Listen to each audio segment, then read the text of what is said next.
Olá, gente. Boa noite. Que bom estar aqui com você hoje. Nós vamos dar início hoje a um novo curso aí, né? Através da nossa igreja Missão Atos. Sou o pastor Marcelo, aqui da igreja Missão Atos de São José do Rio Preto, né? São Paulo.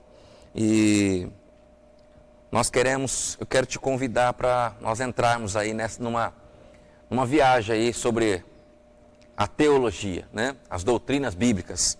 Vamos dar uma viajada aí nesse mundo da teologia nas próximas 10 semanas e eu acredito que vai ser de grande proveito para a sua vida. Você vai crescer muito através desse curso, você vai aprender bastante, né? Você vai poder tirar dúvidas sobre as doutrinas básicas, né, da Escritura, o quanto é importante, né, esse assunto da teologia. A teologia tem sido motivo de muita polêmica, né, ao longo da história, a nível mundial, mas eu vou procurar simplificar o máximo possível para você, fazer uma coisa assim bem simples, bem acessível, né? Não quero complicar nada, nenhum assunto, ser bem aberto, bem franco com você sobre cada ponto, cada tema, né? E vem comigo, né? Vem comigo, vem com a gente, nós vamos fazer essa viagem aí, você vai ser abençoado nessa viagem, ok? Vamos lá? Eu queria falar um pouquinho com você sobre o que nós vamos estudar nessas 10 aulas, né? Quais são as doutrinas que nós estudaremos nessas 10 aulas? Olha, a primeira doutrina é a doutrina das Escrituras. De que fonte extrairemos a verdade inerente acerca de Deus? É das Escrituras Sagradas, da Bíblia, né? Então a primeira coisa que nós precisamos aprender na teologia é sobre as Escrituras, né? Sobre a sua inspiração, né? A Bíblia, na qual nós encontramos a revelação perfeita de Deus. É de lá que nós vamos extrair a nossa teologia, a nossa bibliologia, né? Qual a razão para aceitar as opiniões bíblicas como a mais pura verdade? A resposta a essa pergunta leva-nos ao estudo da natureza das Escrituras, a sua inspiração, precisão e confiabilidade. Depois das Escrituras, nós vamos estudar, em segundo lugar, a doutrina de Deus, né? Onde nós procuramos verificar o que as Escrituras ensinam a respeito do maior de todos os fatos, Deus, sua existência e a sua natureza. Vamos estudar um pouco da essência de Deus, a existência, a natureza de Deus, né? Tirar dúvidas, né? Aprender coisas novas. Em seguida, nós vamos aprender, em terceiro lugar, sobre a doutrina dos anjos, né? Do Criador, nós passamos naturalmente ao estudo de suas criaturas. E, portanto, consideraremos as mais elevadas de suas criaturas, os anjos. Esse tópico também inclui os anjos maus, Satanás e os demônios. Então, a terceira aula será sobre os anjos e os demônios, os anjos que ainda estão com Deus e os anjos que caíram do céu, né? Nós vamos estudar a natureza deles, como funcionam, como são, quem são, né? Em seguida, nós vamos estudar então a doutrina do homem, em quarto lugar, a doutrina do homem. As verdades bíblicas se agrupam ao redor de 2 pontos centrais: Deus e o homem. O estudo a respeito do homem ocupa o segundo lugar em importância após o estudo de Deus. Então nós vamos estudar aí sobre as Escrituras, nós vamos estudar sobre Deus, nós vamos estudar sobre os anjos e nós vamos estudar sobre o homem. E em seguida nós entraremos na doutrina do pecado, logo em seguida na doutrina de Cristo, aprender tudo sobre Cristo, cristologia, né? Logo em seguida a doutrina da expiação e a doutrina da salvação. Em seguida nós iremos, já em nono lugar, a doutrina do Espírito Santo, aprender tudo sobre o Espírito Santo de Deus, né? Como a obra de Cristo se torna real no homem, através dessa pessoa, a terceira pessoa da Trindade. A atuação dele, né, no homem, como ele age, quem ele é. Em 10º lugar nós vamos estudar o quê? A doutrina da igreja, a doutrina da igreja.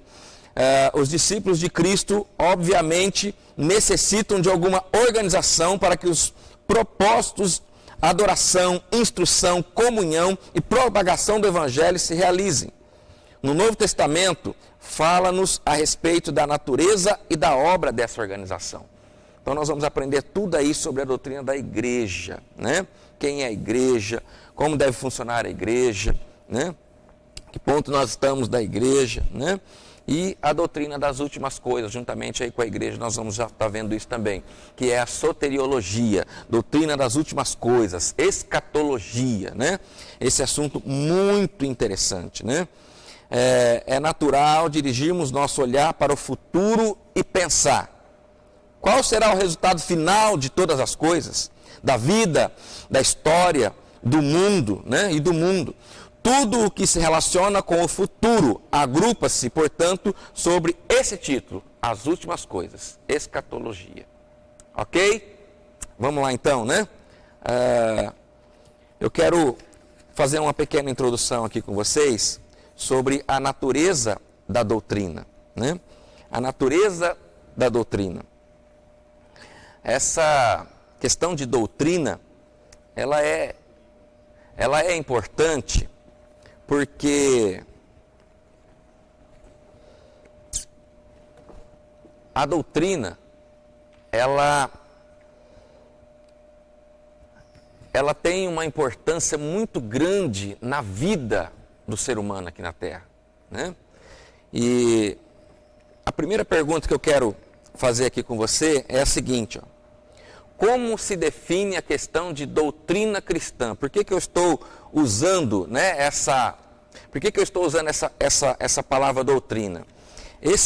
Nós vamos usar como base esse livro aqui, ó, a Doutrina das Escrituras. Conhecendo as doutrinas da Bíblia. Conhecendo as doutrinas da Bíblia. Porque muitos dizem, né, teologia, mas teologia nada mais é do que as doutrinas da Bíblia, né? Então a primeira perguntinha: como se define a doutrina cristã? Pode-se definir a doutrina cristã, a palavra doutrina significa ensino ou instrução. Ela se define como as verdades fundamentais da Bíblia, apresentadas de forma sistemática.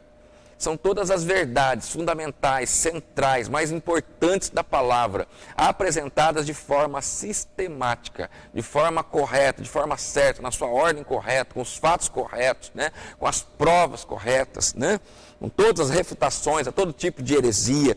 Então, essa é a importância da doutrina. Doutrina significa ensinamento, doutrina significa ensinar. É isso que é a teologia, ensinar sobre a Bíblia, ensinar sobre Deus, todos os temas principais, né? E nós vamos então estar usando esse livro, Conhecendo as Doutrinas da Bíblia, ok? Segunda perguntinha que nós temos aqui, olha: de que outro nome podemos chamar o estudo da doutrina cristã? Teologia, como eu já acabei de dizer, né? Terceira pergunta: o que é a teologia? A teologia é considerada uma ciência, porque consiste em fatos relacionados a Deus e as coisas da ordem divina, apresentados de uma maneira lógica e ordenada. Então ela é uma ciência que estuda Deus.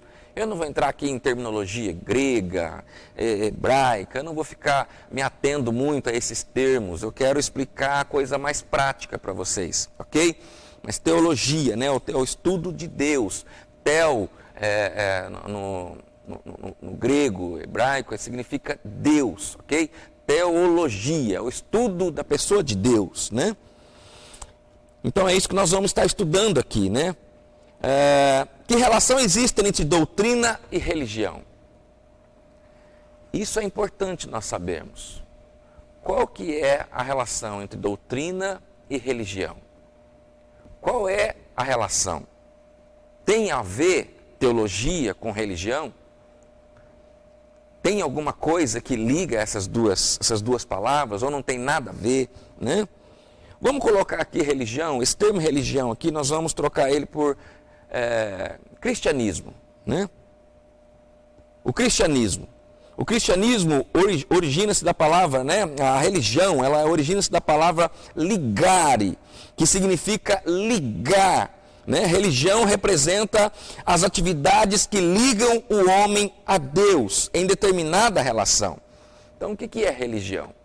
Nós podemos chamar a religião aqui, a religião no seu sentido correto, a religião no seu sentido, né, mais adequado, um sentido que nós podemos aceitar. Nós, como cristãos, nós temos as nossas práticas, né, religiosas, e são essas práticas, né, que nos leva, que nos liga a Deus. Ela representa as atividades que ligam o homem a Deus. Por isso que eu quero trocar essa palavra por cristianismo, né? Porque hoje a questão de religiosidade no meio cristão, a palavra religião, religiosidade, ela está bem deturpada, né? Já não se sabe mais o que é religião, qual que é a religião certa, errada, né? Então, cristianismo são as práticas, né? É a prática, são as práticas de viver o cristianismo. É a verdadeira religião, viver o cristianismo, né? São essas práticas que ligam o homem a Deus, em determinada relação. A teologia é o conhecimento acerca de Deus. Então veja bem, religião são as práticas. Teologia é o estudo, é o ensinamento, é a ciência que estuda, é o conhecimento de Deus, né? Na prática, às vezes elas se encontram de tal maneira distanciadas que é possível ser teólogo sem ser verdadeiramente um cristão. Por outro lado, a pessoa pode ser verdadeiramente um cristão sem possuir um conhecimento doutrinário, sem conhecer a teologia. A mensagem de Deus ao teólogo, que Deus diria a uma pessoa, né, que conhece a teologia, mas não tem prática cristã? Deus diria assim: agora que vocês sabem estas coisas, felizes serão se as praticarem. Então, aquele que conhece, aquele que tem muito conhecimento, Deus diz: agora que vocês sabem, felizes serão se praticarem. E aqueles que têm muita religião, têm muita prática, mas não têm conhecimento nenhum, o que Deus diria a esse? Qual seria a mensagem de Deus a esse homem considerado espiritual, mas sem conhecimento? Deus diz assim: olha, procure apresentar-se a Deus aprovado, como obreiro que não tem do que se envergonhar e que maneja corretamente a palavra da verdade. Essa é a mensagem de Deus, né? Doutrina, gente. Então a quinta perguntinha, olha, que diferença existe entre doutrina e dogma? O que é dogma? O que é doutrina e dogma? Doutrina e teologia, você já viu que é a mesma coisa. Teologia e religião, você já viu que uma é o conhecimento, a outra é a prática. E dogma, o que significa dogma? Os dogmas da igreja, os dogmas da igreja católica, os dogmas da religião tal, né, do cristianismo, né? Olha aqui, olha. O autor fala assim para nós, ó: doutrina é a revelação da verdade, conforme se encontra nas escrituras. Dogma é a declaração do homem acerca da verdade, apresentada em um credo. Doutrina é a revelação de Deus. Doutrina é o que Deus fala na sua palavra. Teologia é o que Deus fala na sua palavra. Dogma é o que o homem, os líderes religiosos colocam como sendo a verdade, né? É o que a declaração do homem acerca da verdade. É por isso que nós temos uma diferença, né? Os protestantistas, né? Os protestantes. Há uma diferença entre os protestantes e os católicos. Por quê? Porque os católicos, eles vivem conforme os dogmas do Papa. É o Papa, é o homem que diz o que realmente é certo ou errado. A Bíblia não está acima dele, né? Ele está acima da Bíblia. Nós, os protestantes, não. Para nós, a Bíblia está acima da verdade. Ok?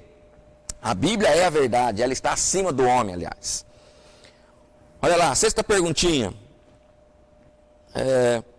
Quais os 4 aspectos que demonstram o valor da doutrina? Primeiro, qual que é o valor da doutrina? Por que valorizar a doutrina? Por que valorizar a teologia? Né? Ao longo dos anos, a teologia foi muito... depois que surgiu principalmente o pentecostalismo, né? As igrejas neopentecostais, as igrejas mais novas de agora, de 100 anos para cá, mais ou menos, que surgiu o Pentecostes, né? as pessoas partiram muito somente para a revelação, a revelação, a revelação, a revelação, e foram se esquecendo da doutrina, se esquecendo da teologia. Mas a teologia tem a sua importância, a teologia tem o seu valor no mundo cristão. É através da teologia que nós chegamos até aqui. É devido à teologia que nós chegamos até o ponto de recebermos novamente, né, o derramado do Espírito Santo sobre a igreja. É através da teologia que nós chegamos até a esse ponto de conseguirmos, né, novamente. A teologia, a doutrina, ela é o vinho novo trazido por Deus. Esse vinho novo é que deu condições, que abriu caminho para que o Espírito Santo fosse derramado novamente sobre nós. Então, agora que nós temos o derramamento do Espírito Santo sobre nós, a revelação do Espírito Santo, nós não podemos simplesmente abandonar a teologia e dizer que ela não serve mais, que não tem mais servidão para nós. Não, nós temos que juntar essas duas coisas. Vamos juntar essas duas coisas. A teologia, a doutrina, né, com a revelação, com o enchimento do Espírito Santo, com os dons do Espírito Santo, com os ministérios do Espírito Santo, com os frutos do Espírito Santo na nossa vida. Ok? Então veja bem, ela é importante. Por quê? Qual que é o seu valor? Em primeiro lugar, o conhecimento doutrinário supre a necessidade de haver uma declaração autoritária e sistemática sobre a verdade. O maior valor da doutrina, o maior valor da teologia, é justamente isso. Ó. Ela é um conhecimento que ela impede qualquer declaração autoritária sobre a verdade. Qualquer pessoa que se levante como um líder religioso, influente, e comece a dizer coisas que não estão de acordo com o que Deus quer, aonde que nós vamos, qual é o nosso parâmetro para dizer que aquela pessoa está errada? É a doutrina bíblica, é a teologia bíblica, é o ensino sistemático da palavra.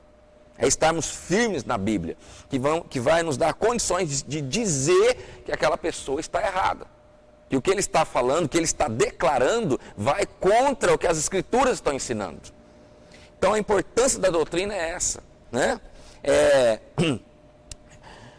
Ele supra a necessidade de haver uma declaração autoritária e sistemática sobre a verdade. Ninguém pode chegar e dizer, isso é a verdade. Senão nós vamos cair no mesmo erro lá, né, do catolicismo também. No entanto, todas as pessoas têm uma teologia. Quer reconheçam este fato, quer não. Os atos do homem são frutos da sua crença. Por exemplo, haverá grande diferença entre o comportamento da tripulação de um navio que estivesse ciente de que viajaria rumo a determinado destino e o comportamento da tripulação de um navio que navegasse à mercê das ondas e sem rumo certo. Pense vocês, imagine agora um navio, uma tripulação, onde as pessoas não sabem para onde estão indo, não sabem de onde vieram, não sabem para onde estão indo, não sabem o que vai acontecer, não sabem como tem que se comportar, não sabem o que tem que fazer. Como seria o comportamento dessa tripulação? Esse navio viraria uma bagunça total, porque cada um iria querer dizer o que é certo, o que é errado, para onde ir, qual é o rumo a tomar, o que fazer, para onde nós vamos. Uns iam querer voltar, outros iam querer ir para frente, uns iam querer ir para a direita, outros para a esquerda, né? Então, o valor da doutrina é esse. Irmãos, a vida é uma viagem no tempo para a eternidade. Nós estamos indo em rumo à eternidade, em rumo aos céus, em rumo a Deus. E nós vemos que as pessoas hoje estão muito perdidas. As pessoas hoje estão tremendamente perdidas, né? Essas três perguntinhas que sempre atormentaram a raça humana em toda a história do ser humano na Terra. Quais são? Veja bem, de onde vim? Quem sou eu? Para onde eu vou? Da onde eu vim? Quem sou eu? E para onde eu vou? Essas perguntas sempre atormentaram. Essas perguntas fazem da raça humana uma tripulação de um navio que não sabe de onde veio, que não sabe quem é e não sabe para onde está indo. Esse é o valor fundamental da teologia, o valor da doutrina bíblica. Eu estou fazendo essa introdução aqui para você, para você entender um pouquinho esse valor, você entender um pouquinho o que é teologia, o que é doutrina, o que é dogma. Né? Dogma é a declaração do homem em relação à verdade, né? A teologia é a declaração da palavra de Deus em relação à verdade. O que é a diferença de teologia com religião? Religião, a verdadeira religião, são os nossos atos, a nossa prática cristã, né? Que nos levam a Deus. Teologia é o ensinamento que nos leva à revelação de Deus. Ok? Então, o valor disso, para que ninguém se levante e declare o que é verdade ou o que não é. Né? E permaneça com Deus. Né? Qual que é o segundo aspecto que demonstra o valor da doutrina? Crenças firmes produzem caráter firme. Crenças bem definidas também produzem convicções bem definidas. Esse é o segundo aspecto da importância da doutrina. Né? Caráter bem definido, caráter firme. A teologia traz um caráter firme. Como que os homens, antes do derramar do Espírito Santo agora, a segunda vez sobre a sua igreja, como que os homens se mantiveram firmes em Deus, logo depois da reforma? Veio a reforma, Martim Lutero trouxe a reforma, outros foram junto com ele, foram traduzindo a Bíblia, foram colocando a Bíblia, trazendo vinho novo, mas eles não tinham o derramar do Espírito Santo sobre eles. Como que eles sobreviveram? Como que eles se mantiveram? Como que eles conseguiram se manter? Aqueles homens tinham um caráter firme, eles tinham convicções firmes, eles tinham convicções de quem eles eram, através da palavra de Deus, através da doutrina, através da teologia, através do estudo da palavra. E em seguida, então, logo depois dessa geração, o Espírito Santo vem novamente sobre nós. E agora, de uma forma bem mais eficaz ainda do que antes. Antes eles não tinham a teologia e fizeram tudo o que eles fizeram. E hoje, o Espírito Santo está caminhando com a igreja para chegar num ponto do homem, com o entendimento correto, ser totalmente cheio do Espírito Santo e varrer essa terra com o Evangelho. Saquear o inferno, né?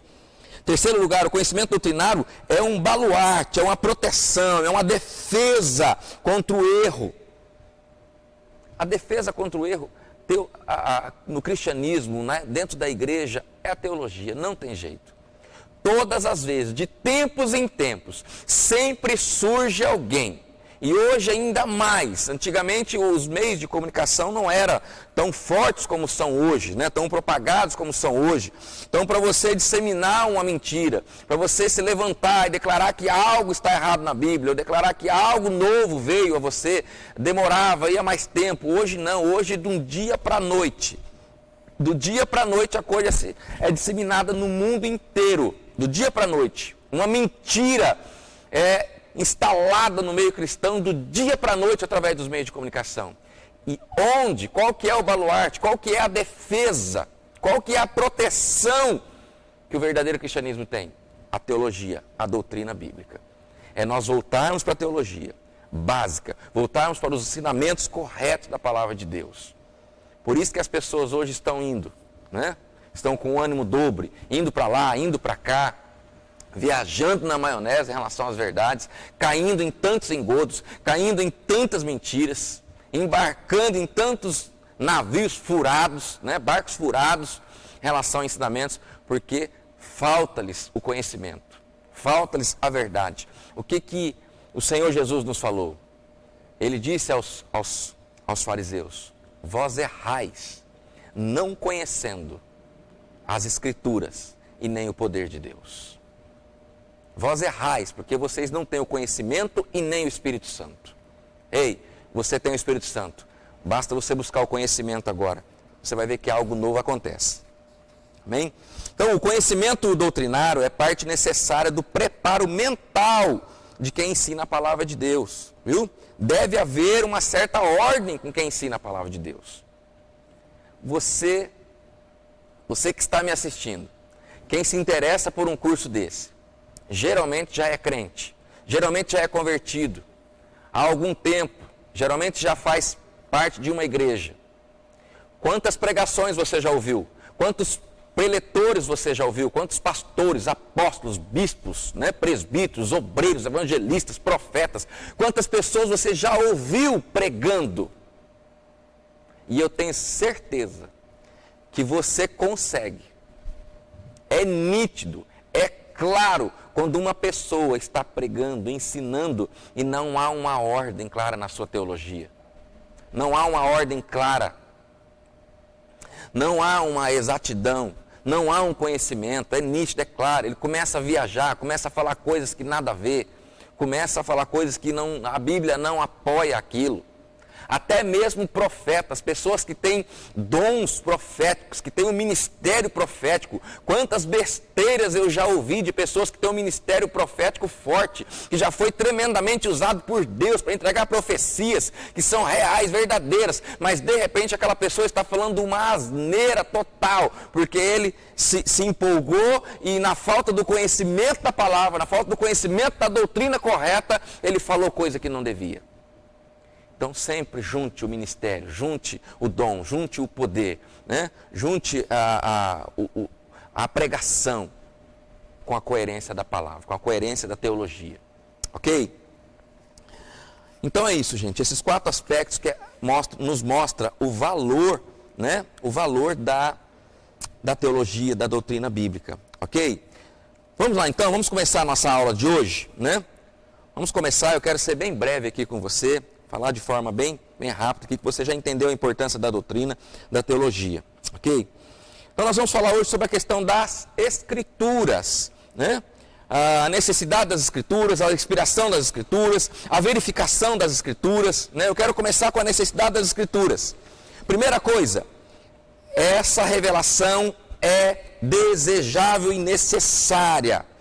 A necessidade das Escrituras, em primeiro lugar, ela é necessária. A história prova que os homens chegam a conclusões muito diversas e muitas pessoas não chegam a conclusão alguma. A experiência demonstra que este problema não se resolve somente por meio dos estudos. É necessário uma revelação. Ei, a teologia, ela não vem somente de estudos. A teologia também é uma revelação. A teologia é uma revelação, né? A história prova que muitos homens não chegam a conclusão nenhuma e muitos chegam a conclusões erradas. É necessário o estudo, sim, mas através desse estudo, muitos chegam a conclusões erradas. Quantos homens ao longo da história, quantas seitas e heresias já surgiram através de homens que estudaram a Bíblia, mas por falta de uma revelação da verdade, chegaram a conclusões erradas e deram início a grandes erros históricos, né? Que estão levando pessoas para o inferno até hoje. Ok? Então ela é uma revelação necessária. As Escrituras, elas eram necessárias para o homem. As verdades que orientam o homem sobre como passar da terra para o céu devem ser ensinadas do céu para a terra. É de lá para cá que vem, não é daqui para lá. Não é aqui da terra para a terra que se ensina como o homem vai para o céu. É do céu para a terra que se ensina como o homem vai para o céu. É lá, é Deus que sabe o caminho, então é Ele que vai dar o caminho para nós passarmos. E através da teologia, da doutrina sadia, Ele nos dá claramente o caminho para o céu. O caminho da salvação, né? Segundo lugar, essa revelação é provável e complementar. Na natureza, nós temos a revelação de Deus, que se alcança pela razão. Então o que nós vemos aqui? Deus se revela através da natureza, Deus se revela através da razão, mas é necessário a revelação através da palavra, do ensinamento. Por quê? Quando o homem está algemado aos seus pecados e a alma está sobrecarregada, a natureza e a razão são impotentes para trazer alívio e esclarecimento. Deus se revela na natureza, Deus se revela através da razão. Mas quando o homem está algemado, preso pelo seu pecado. E a alma está sobrecarregada.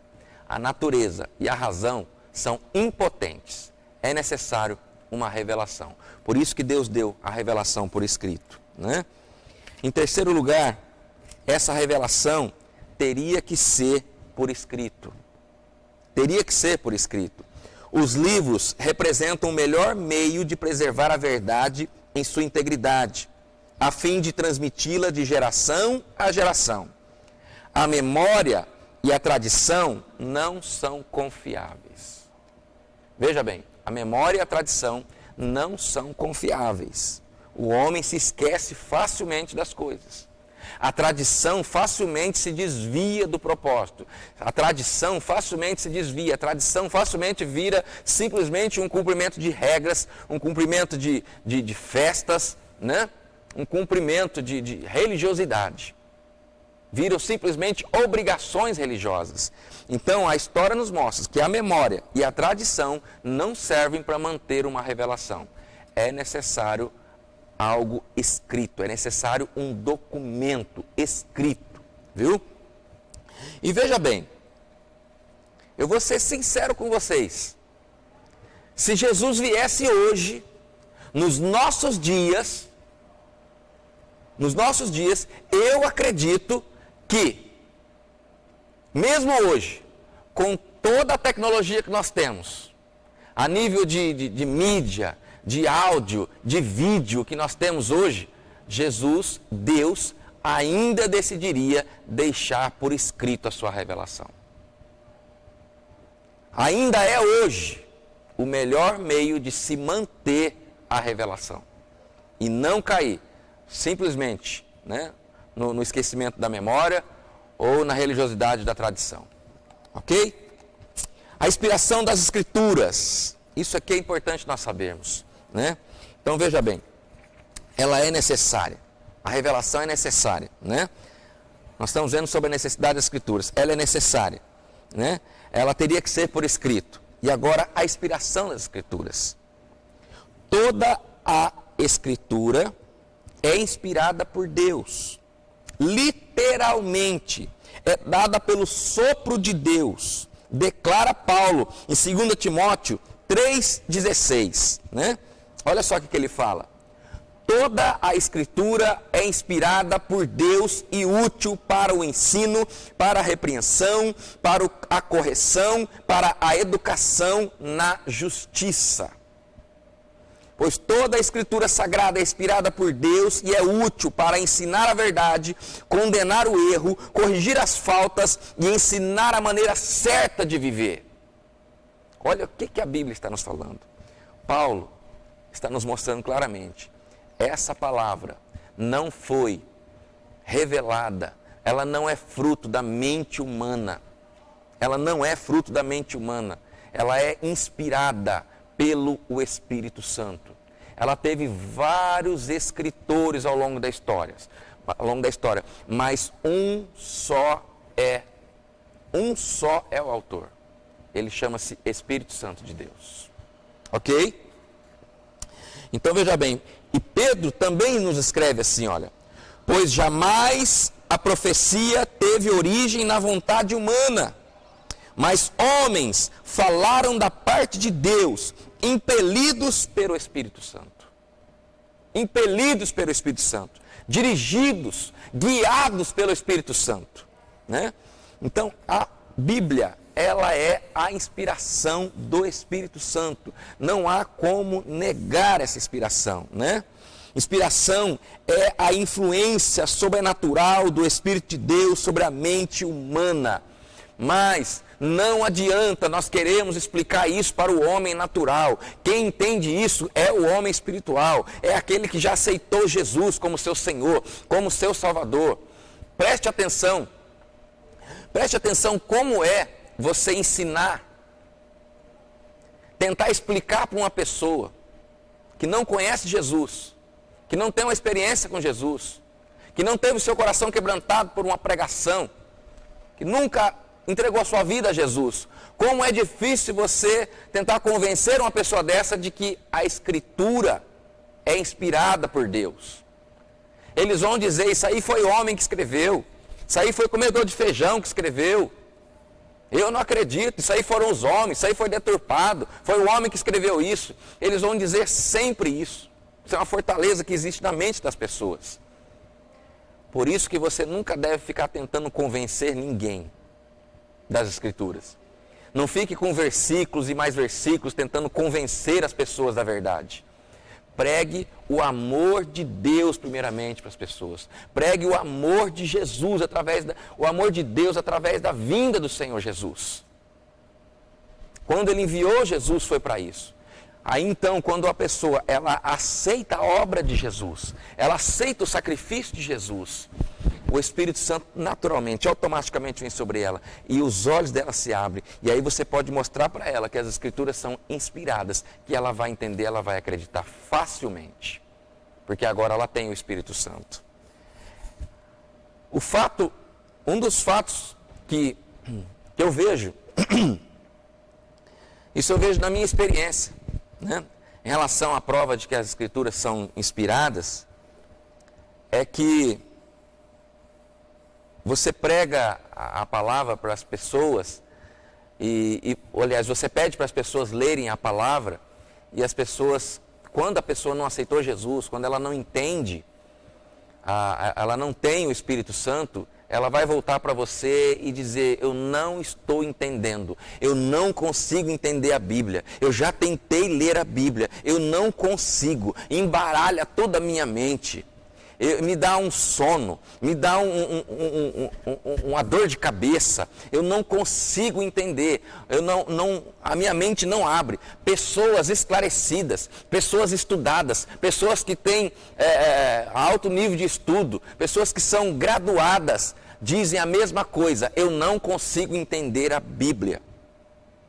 Por que não consegue entender a Bíblia? Porque não tem o Espírito do autor da Bíblia dentro delas. Eles não têm o autor da Bíblia aqui dentro.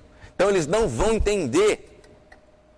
Isso eu vejo como uma prova irrefutável de que há um autor. Porque qualquer outro livro que a pessoa for ler, ela vai entender. Por que só a Bíblia ela não entende? Porque há uma inspiração divina, há uma revelação de Deus. O Espírito Santo é que deu e Ele não revela as coisas de Deus ao homem natural. Ele não revela a Bíblia ao homem natural, ele revela ao homem espiritual. Ok? Graças a Deus, né? Quanto tempo temos aí ainda? Dá para ir? Tranquilo? Né? Deixa eu ver onde eu parei aqui. Aqui, ó. Inspiração é o poder inexplicável que o Espírito Divino exerce sobre os autores das Escrituras ao guiá-los até mesmo no emprego correto das palavras. A inspiração divina é a forte inspiração espiritual de Deus sobre os homens, capacitando-os a expressar a verdade. Olha que interessante. A inspiração divina é a forte inspiração de Deus sobre os homens, capacitando eles a expressar a verdade de Deus. Isso é algo profundo. Sem o Espírito Santo, dificilmente alguém entende isso, né? E muitos crentes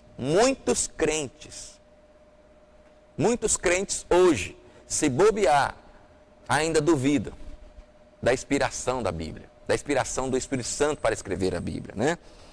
Com o passar dos tempos, a igreja teve de enfrentar visões doutrinárias errôneas e distorcidas. E, por conseguinte, viu-se obrigada a cercar as doutrinas certas e protegê-las com definições, com credos, com doutrinas. No decorrer da história da igreja, né, várias vezes, né, ela teve que enfrentar visões doutrinárias das mais diversas. Então foi necessário se colocar sistematicamente um estudo das verdades centrais da Bíblia, né, que chama-se teologia, para refutar essas doutrinas, né? E é só, meus irmãos, uma revelação de uma palavra inspirada por Deus que refuta um ensinamento da mente humana. Se não for assim, foi assim que Martim Lutero conseguiu refutar os dogmas da Igreja Católica. Se ele tenta por ele mesmo, o que aconteceu com Martim Lutero foi realmente um milagre, verdadeiramente um milagre. Ele fez o que era impossível contra um sistema que dominava o mundo na época, religiosamente falando. Então, ele só conseguiu porque ele estava embasado numa revelação de algo, de uma palavra inspirada diretamente do céu, diretamente do Espírito Santo para nós. Se não fosse isso, ele jamais teria conseguido o que ele conseguiu. Ele jamais teria conseguido fazer o movimento que ele fez na Terra. Ok? Né? Para opor-se a estas teorias, é necessário afirmar que a inspiração das Escrituras apresenta várias características. Primeira característica, ela é divina e não apenas humana. Ela é divina, gente. E pronto, acabou. A Bíblia é divina e não humana. Né? Você já deve ter ouvido muitos argumentos sobre isso, em relação à divindade da Bíblia, né? E não a humanidade. Única e não comum. O que quer dizer isso? Única e não comum. Algumas pessoas confundem a inspiração com o esclarecimento. Vamos lá, para aqui comigo um pouquinho. Inspiração e esclarecimento são duas coisas diferentes. O esclarecimento refere-se à influência do Espírito Santo, a influência comum do dia a dia a todos os cristãos. Influência que os ajuda a compreender as coisas de Deus. Essa influência do dia a dia, que nos ajuda a entender as coisas de Deus, até mesmo a própria palavra, não é a mesma inspiração que os autores da Bíblia tiveram para escrever a Bíblia. É diferente. Amém, meus irmãos? Entenda isso. Essa influência do Espírito que nós temos hoje, no dia a dia das nossas vidas, que nos ajuda a entender a palavra, que nos ajuda a ouvir, né, a voz do Espírito Santo, que nos guia diariamente, né, e que muitas vezes nos faz tomar decisões, nos faz tomar caminhos, né, nas nossas vidas, não é a mesma inspiração que os autores da Bíblia tiveram para escrever a Bíblia. A inspiração que eles tiveram vai muito além da nossa influência do Espírito Santo do dia a dia. Ok? Né? Que fique bem claro isso para todos nós. Às vezes os profetas recebiam verdades por inspiração e era-lhes negado o esclarecimento. O Espírito Santo inspirou-lhes as palavras, mas não achou por bem conceder-lhes a compreensão de seu significado. Uma das provas de que essa inspiração foi literal, né? Ela foi única e não comum, foi uma inspiração única, que nós não vimos mais esse tipo de inspiração depois da Bíblia escrita. Não se houve relato desse tipo de instrução, desse tipo de inspiração para se escrever algo depois que a Bíblia foi escrita. Foi único, foi uma inspiração única para aquele momento, para esse livro. Por exemplo, aqui ele está falando que muitos profetas que escreveram lá no Velho Testamento, dizendo, Deus disse, assim diz o Senhor, Deus disse assim, Deus disse isso, Deus disse aquilo. Eles falaram e eles mesmos não entenderam, não tiveram a compreensão do que eles estavam falando. O Espírito Santo não deu. A prova de que realmente foi uma inspiração literal, né, única, é que eles nem entenderam. Se fosse algo que eles tivessem um controle deles sobre aquilo, quando eles não tivessem entendendo o que eles estavam escrevendo, automaticamente o que a gente faz? Apaga, amassa, joga fora, risca, começa de novo. Não, eu estou escrevendo algo aqui, mas nem eu não estou entendendo isso aqui, quanto mais as pessoas que vão ler, isso aqui está errado, rasga aquilo, joga fora. Você percebe que não aconteceu isso. Eles escreveram algo, eles tinham uma convicção tão grande de que era uma inspiração de Deus, que mesmo eles não entendendo aquilo, eles continuavam escrevendo. Hoje eu ainda li um texto em Oséias, estava lá lendo Oséias hoje e E eu me deparei ali com um versículo onde ele fala algo que é nítido, é claro. Ele fala de 2 dias e depois no terceiro dia, né? Ele está falando algo ali para o povo de Israel que diz respeito à morte de Jesus. Em 2 dias, no terceiro dia eu vou restaurar, eu vou fazer isso, fazer aquilo, aquilo outro. É da morte de Jesus. Mas ele não tinha nem noção do que ele estava escrevendo. Ok? Então essa é mais uma prova, ela é uma inspiração única, né? Veja bem, o esclarecimento admite a graduação, enquanto a inspiração não admite graduação alguma. O grau de esclarecimento varia de pessoa para pessoa, mas no caso da inspiração, no sentido bíblico, a pessoa ou recebeu ou não recebeu a inspiração. Então o esclarecimento, a influência do dia a dia, ela admite um grau, a graduação, nível de entendimento e de ensinamento que a pessoa tem, até para entender essa influência que o Espírito Santo está querendo dizer. Uma pessoa que não é graduada, uma pessoa que o nível de ensino dela é mais reduzido, ela vai ter mais dificuldade, às vezes, de entender algumas coisas, algumas influências do Espírito Santo no dia a dia. Ok? Então, a inspiração, ela é única, gente. Ela é viva e não mecânica, né? Olha aqui, a inspiração não significa ditado, no sentido de que os escritores fossem passivos, sem que suas faculdades tomassem parte, né, no registro da mensagem. Os homens não estavam possuídos. O homem não estava possuído, o profeta não estava possuído, os apóstolos não estavam possuídos. Não é isso, e eles, como você vê hoje o caso de endemoniamento, né?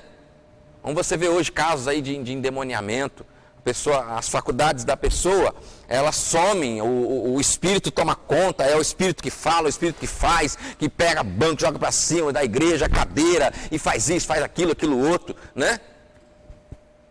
Não é isso que aconteceu lá. O Espírito Santo não possuiu essas pessoas, mas ele veio de uma forma tão forte, com uma inspiração tão forte sobre eles, que não tinha como eles não escreverem aquilo que ele estava falando. Ok? O Espírito Santo de Deus usou as faculdades mentais daqueles homens.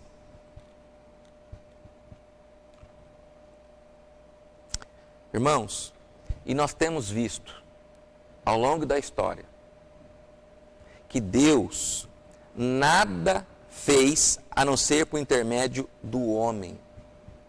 O homem nada fez a não ser por intermédio de Deus. É Deus quem fala no homem. É Deus quem fala por intermédio do homem. É Deus quem fala como o homem. É Deus quem fala para o homem. Deus sempre usou o homem para tudo nessa terra. Deus trabalha em conjunto com o homem. Desde quando Deus criou o homem, o objetivo dele sempre foi esse: trabalhar na terra em conjunto com o homem. O homem foi colocado aqui para representá-lo, para governar através de Deus, agir em conjunto, como um só com Deus. E na escritura da palavra, na inspiração da Bíblia, não foi diferente. Deus, juntamente com o homem, fizeram a Bíblia. Deus usou o homem para escrever a sua revelação, a doutrina.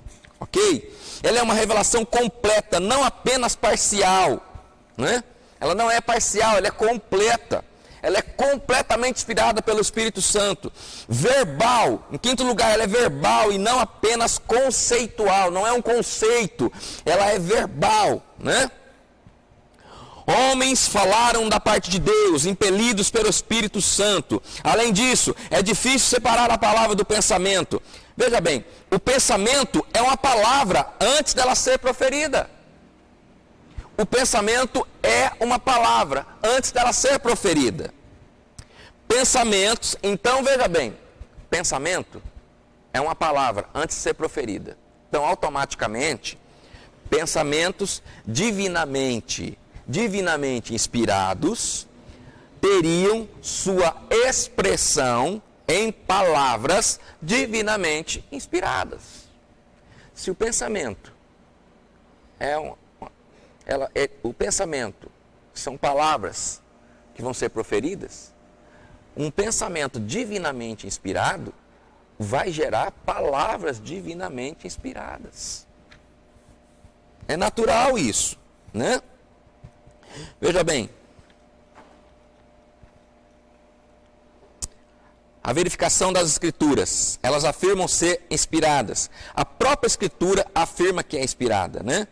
O Antigo Testamento afirma que foi escrito por meio de inspiração especial de Deus. A expressão, e Deus disse, ou equivalente, é usada centenas de vezes na Bíblia. E Deus disse, e Deus disse, e Deus disse, e Deus disse, né? Então, veja bem, todo o Novo Testamento declara ser uma revelação mais completa e clara do Antigo Testamento. Se o Velho Testamento, nós acreditamos piamente que ele foi escrito, inspirado pelo Espírito Santo, por Deus, se ele foi escrito por Deus, e o Novo Testamento, ele vem complementar, ele é uma revelação mais clara do que é o Velho, então automaticamente ele também é inspirado. Ele também é inspirado, ok? Elas parecem ser inspiradas, né? Gente, não tem como negar, são 66 livros, escritos por uns 40 autores diferentes, num período de mais ou menos 1.600 anos, e trata de uma variedade de tópicos. No entanto, demonstra uma unidade de tema e propósito que só se explica se houver uma mente diretriz. Não tem como negar, 66 livros, mais de 40 escritores ao longo de 1.600 anos, como que tem uma mensagem única? Tem algo por trás, tem uma inspiração por trás, tem Deus por trás disso, ok? Se você pegar aí ao longo de 1.600 anos, outros livros que foram escritos em outros assuntos e temas, e tentar juntar esses livros para fazer um só, você não dá conta. Mas é isso que aconteceu com a Bíblia. Foram pegos livros, inspirados pelo Espírito Santo,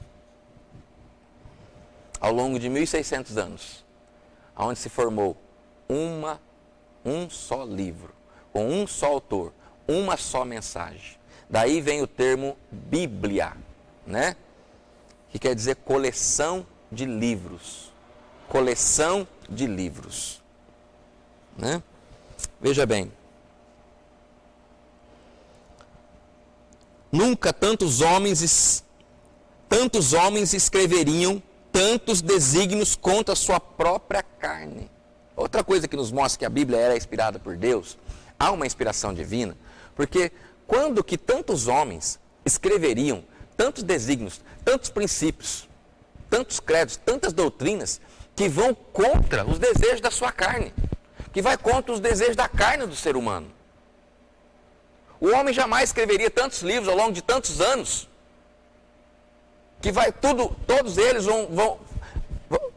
chocam com os desejos carnais, chocam com os ensinamentos, com as fantasias mentais que o homem tem, as instruções mentais que o homem tem, a racional que o homem tem. A Bíblia vai contra a razão, a Bíblia vai contra a fantasia do homem, a Bíblia vai contra os desejos carnais do homem, a Bíblia vai contra tudo isso. A Bíblia vai contra o comportamento, né? O comportamento errado do homem, que o homem tanto ama, tanto gosta. A Bíblia repreende o homem de capa a capa. Homem algum escreveria isso para si mesmo, né? Homem algum escreveria isso. Então, nós sentimos que elas são inspiradas. Dá para sentir que as Escrituras são inspiradas por Deus. Ok? Né? O testemunho do Espírito Santo é superior a todos os argumentos. Deus, em sua palavra, é a única testemunha fidedigna de si mesmo, da mesma maneira que a palavra não acha a crença verdadeira no coração dos homens, enquanto não for selada pelo testemunho do Espírito. O mesmo Espírito que falou por intermédio dos profetas deve entrar em nosso coração para convencer-nos de que esses profetas entregaram fielmente a mensagem que Deus lhes confiara. Que esse seja, portanto, um assunto resolvido, né? Aqueles que são ensinados internamente pelo Espírito Santo confiam firmemente nas Escrituras e também que as Escrituras são a sua própria evidência.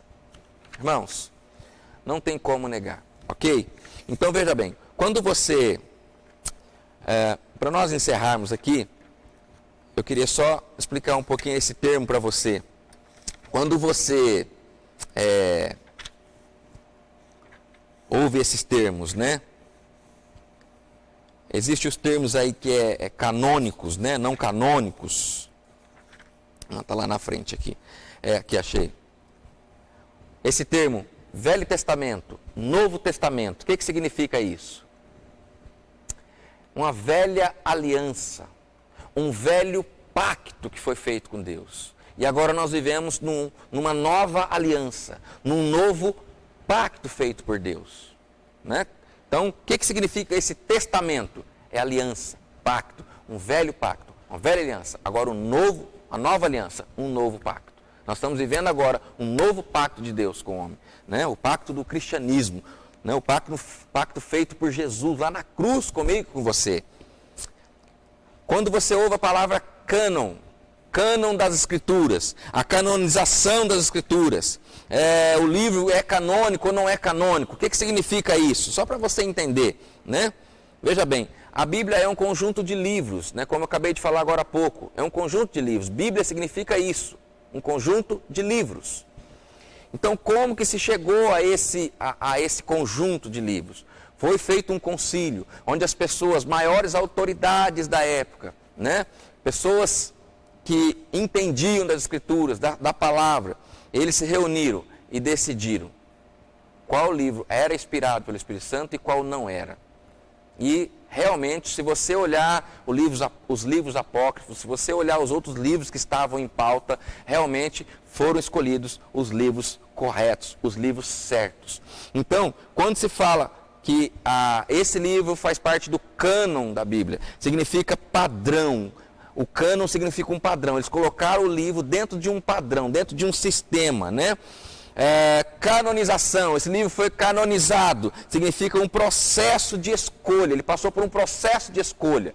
Canonização é um processo de escolha. Cânon, ele faz parte desse padrão. Canônico, né? Ele foi aceito como autêntico, ok? Eu quero encerrar aqui com essas palavras, né? Você, acredito que você já entendeu que as Escrituras, elas são necessárias. Elas foram dadas por Deus, né? Deus inspirou um tipo de inspiração que nunca mais se viu na face da terra. E não adianta tentar convencer o homem natural disso. Você precisa convencer o homem natural do amor de Deus por ele através de Jesus. E ele aceitando Jesus, naturalmente ele vai entender a inspiração da palavra. Ok? Olha, a semana que vem você não pode perder. Nós vamos falar sobre a doutrina de Deus. Eu quero explicar aqui tudo para você sobre a essência de Deus, os nomes de Deus. Você vai ver que vai ser interessantíssimo, vai ser uma benção, vai ser muito bom, né? E eu quero aí falar com você que foi muito bom estar aqui com você, começar esse curso, esse treinamento, que você seja aí tremendamente abençoado, que você possa meditar nas Escrituras inspiradas por Deus. Deus abençoe a sua vida, até a semana que vem, com a doutrina de Deus aqui conosco, em nome de Jesus. Fica com Deus.